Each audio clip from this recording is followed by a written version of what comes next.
রোজকার রান্নার থেকে আজকের recipe fish fry, heavy tasty. আজ বানাবো ফিশ ফ্রাই। তো ফিশ ফ্রাই করতে আমাদের মাছ তো লাগবেই। তো মাছ নিয়েছি বেসন, লেবুর রস 2-3 চামচ লেবুর রস, লাল লঙ্কার গুঁড়ো, ধনে, শাহি গরম মশলা, আদা আর রসুন আমি এখানে 3 কোয়ার মতো নিয়েছি, আর হলুদ, লবণ, তেল তো লাগবেই। তো এই দিয়ে আমি আজ বানাবো ফিশ ফ্রাই। এখন আমি আদা আর রসুনটা পেস্ট করে নেব। এখন আমি মাছটাকে মাখবো।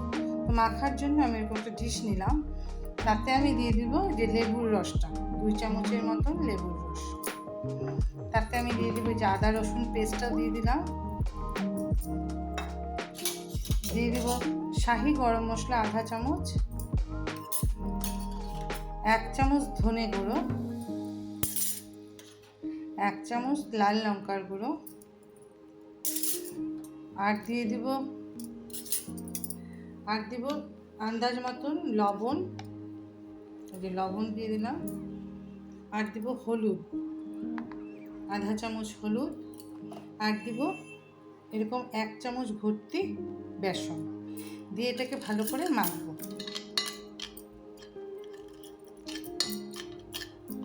আমি কিন্তু এই যে মশলাটা মাখলাম, এটাতে আমি এখন মাছ দিয়ে ভালো করে মাখবো। মেখে মোটামুটি 15 থেকে 20 মিনিট রেখে দিব। এই যে মশলাটা মাখা হয়ে গেল,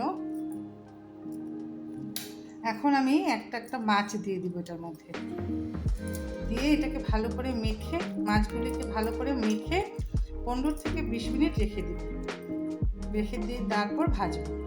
আমি এখন এগুলোকে ভালো করে মেখে রেখে দিই কিছুক্ষণ। মাছগুলি আমি এইভাবে মেখে রেখেছি, মোটামুটি আমি 20 থেকে 25 মিনিট মেখে রেখেছি। তো এখন আমি এটা ভাজবো।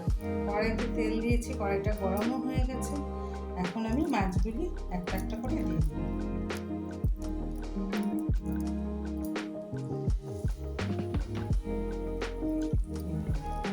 আমরা মাছ ভাজা করি সাধারণত হলুদ লবণ মেখে করি, সেটা একরকম মাছ ভাজা, কিন্তু এই ফিশ ফ্রাইটা খেতে খুবই ভালো লাগে।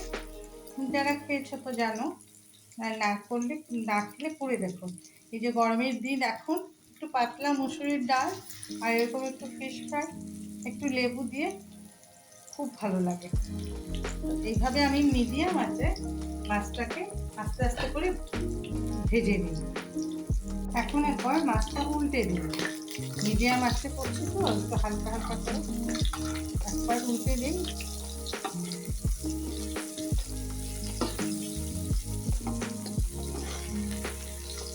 আরেক পিঠ লাল করে ভাজা হোক, তারপরে উঠিয়ে দেব। এই যে আমি 2 পিঠ উল্টে দিয়েছি, এই আমাদের হয়ে গেল ফিশ ফ্রাই। এইভাবে এরকম কড়া ভাজা হলে খেতেও ভালো লাগে। একটা দেখো উপরটা কড়া হয়। তো এইভাবে আমরা ফিশ ফ্রাই করে নিলাম। এই যে এখন আমি উঠিয়ে নেব।